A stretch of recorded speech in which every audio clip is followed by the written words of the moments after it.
Salam saudara dan saudari yang dikasihi dan diberkati Tuhan. Jumpa lagi dalam Inri, Injil dan Inspirasi. Hari ini hari Rabu, tanggal 4 November, pekan biasa yang ke-31. Hari ini juga gereja memperingati Santo Carolus Borromeus yang menjadi seorang uskup dan kemudian kardinal di Keuskupan Milan, Italia pada tahun 1564 sampai 1584. Kurang lebih 20 tahun ia menjalani tugas memimpin gereja lokal Keuskupan Milan. Apa yang terkenal dari Santo Carolus Borromeus adalah pembaharuan, koreksi-koreksi yang diadakan di dalam gereja pada waktu itu yang baru saja mengalami peristiwa besar reformasi Martin Luther pada tahun 1517 yang tentu saja masih sangat memberi warna bagi gereja pada waktu itu. Pembaharuan yang harus dibuat untuk mengoreksi situasi-situasi yang tidak baik atau tidak benar. Dan Santo Carolus Borromeus menunjukkan kepeduliannya terhadap upaya-upaya pembaharuan tersebut.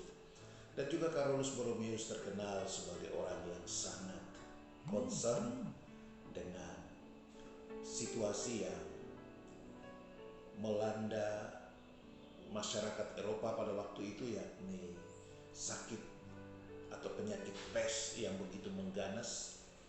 Dikisahkan bahwa dia mengumpulkan anak-anak, bayi-bayi yang ditinggal pergi oleh ibunya, kemudian mereka dikarantina, mereka diberi makan, minum, ya, sebagaimana mestinya, dan konon dia kemudian juga meninggal akibat penyakit pes, dan itu adalah bagian dari korbannya, kepeduliannya untuk memberi perhatian, merawat orang-orang yang terdampak oleh penyakit pes.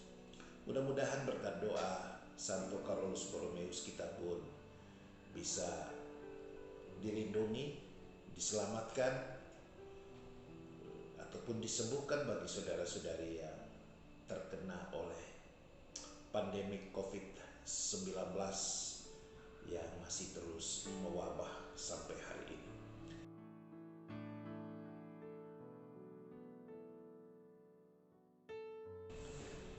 Baiklah saudara-saudari, kita membaca perikop Injil hari ini dari Lukas pasal 14 ayat 25 sampai dengan 33. Kita awali dengan tanda kemenangan Kristus Tuhan kita. Dalam nama Bapa dan Putra dan Roh Kudus. Amin.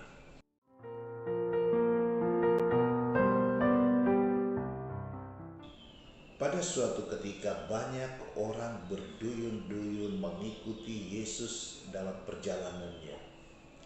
Sambil berpaling ia berkata kepada mereka, "Jikalau seorang datang kepadaku dan ia tidak membenci bapanya, ibunya, istrinya, anak-anaknya, saudaranya laki-laki dan perempuan, bahkan nyawanya sendiri, ia tidak dapat menjadi muridku. Barang siapa tidak memikul salib dan mengikuti aku, ia pun tidak dapat menjadi muridku. Sebab siapakah di antara kamu yang kalau mau mendirikan sebuah menara tidak duduk dahulu membuat anggaran biayanya, kalau cukup uangnya untuk menyelesaikan pekerjaan itu? Supaya jikalau ia sudah meletakkan dasarnya dan tidak dapat menyelesaikannya, jangan-jangan semua orang yang melihatnya mengejeknya sambil berkata, orang itu mulai mendirikan, tetapi ia tidak sanggup menyelesaikannya. Atau raja manakah yang kalau mau pergi berperang melawan raja lain, tidak duduk terlebih dahulu untuk mempertimbangkan apakah dengan 10.000 orang ia sanggup menghadapi lawan yang mendatanginya dengan 20.000 orang? Jikalau tidak, ia akan mengirimkan utusan selama musuh itu masih jauh untuk menanyakan syarat-syarat perdamaian. Demikian pula lah tiap-tiap orang di antara kamu yang tidak melepaskan dirinya dari segala miliknya tidak dapat menjadi muridku. Demikianlah Injil Tuhan.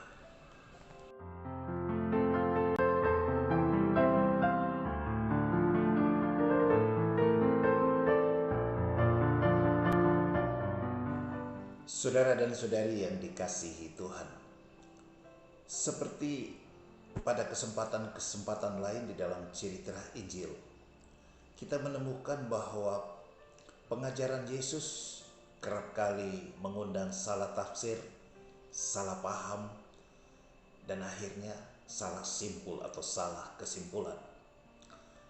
Demikian halnya juga dengan perikop Injil hari ini. Yesus berkata, "Jika seorang mengikuti aku dan ia tidak membenci bapaknya, ibunya, istrinya, saudaranya laki-laki, saudaranya perempuan, anak-anaknya, bahkan nyawanya sendiri," kata Yesus, "ia tidak layak menjadi muridku." Saudara dan saudari, untuk menghindari salah tafsir, salah paham, dan salah kesimpulan yang kerap kali terjadi, seperti halnya orang salah paham, salah tafsir, salah simpulkan perihal Paus kita Fransiskus, seolah-olah dia melegalkan LGBT, sesuatu yang tidak mungkin. Ya. Jadi untuk menghindarkan salah tafsir terhadap apa yang dikatakan Yesus, tentu saja kita jangan pernah menafsirkan kitab suci secara harafiah, atau orang katakan secara letter-letter. Sebaliknya harus bisa mengartikan atau menafsirkannya menurut antara lain, menurut cara tutur, cara berbahasa orang Yahudi pada zaman Yesus setidak-tidaknya.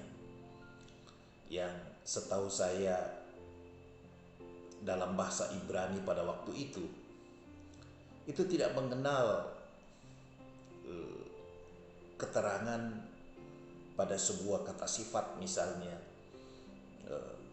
baik, lebih baik, dan paling baik. Itu adalah sebuah komparasi yang tidak terdapat di dalam bahasa atau cara tutur orang Yahudi pada zaman Yesus dalam bahasa Ibrani. Kalimat atau pernyataan Yesus tersebut sesungguhnya mau menyatakan bahwa untuk menjadi seorang murid Yesus yang sejati, orang harus berani menempatkan Yesus sebagai yang nomor satu. Artinya Yesus dengan segenap pengajaran, nasihatnya, bahkan amanat-amanat atau perintah-perintahnya harus menjadi dasar dan pedoman bagi cara hidup seorang murid Tuhan. Nasihat bahkan yang disebut sebagai perintah utama, yakni kasih kepada sesama, bahkan kepada musuh sekalipun, tentu saja dengan sendirinya membuat seorang murid Yesus akan sangat mengasihi sesama yang paling dekat di dalam hidupnya. Dan itulah keluarganya sendiri, ayah, ibu, bagi yang berkeluarga tentu pasangannya, suami atau istri, dan anak-anak, dan tentu juga saudara-saudaranya.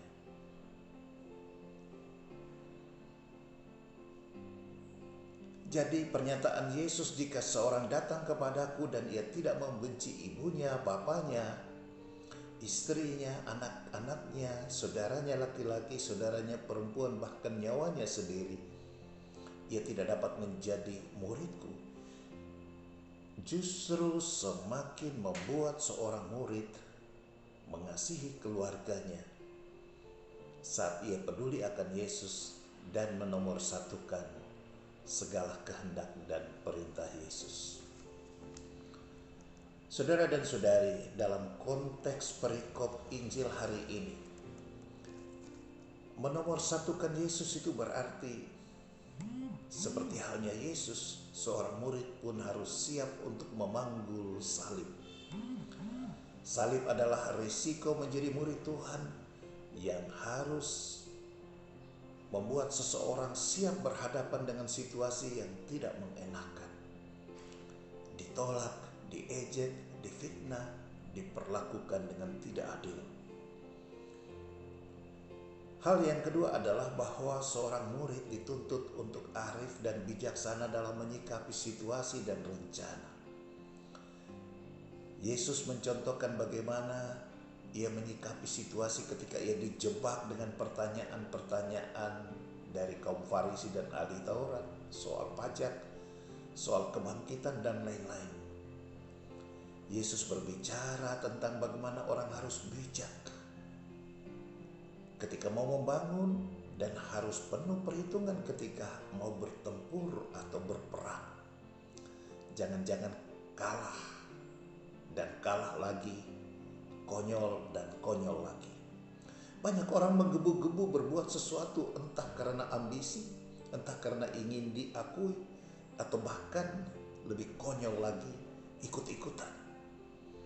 Tetapi pada saatnya baru sadar akan kemampuan dan sumber daya yang terbatas.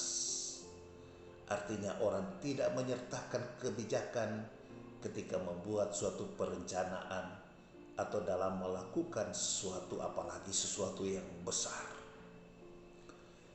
Hal yang ketiga, sekali lagi dalam konteks perikop Injil hari ini,